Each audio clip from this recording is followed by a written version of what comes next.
ito ang aming sapin-sapin, nagkapatong-patong. Agay. So, mga ka-nanay, mga ka-idol, ito yung sapin-sapin namin. So, mayroon na siyang kulay. Pagka in-slice siya, Ay, inalabas hilain yung mo kulay. anak. Sige, hilain mo. Medyo, kasi binuo to, medyo may kahirapan talaga. Hindi naman mahirap eh, okay lang. Dumidikit.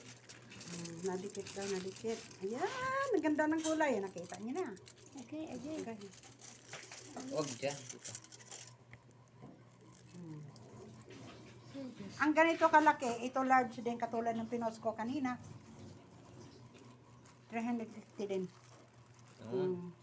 So, usap natin. Ayan. Yay! Successful. Okay. So, ano nga natin hanggang mag-ano siya. Ayan.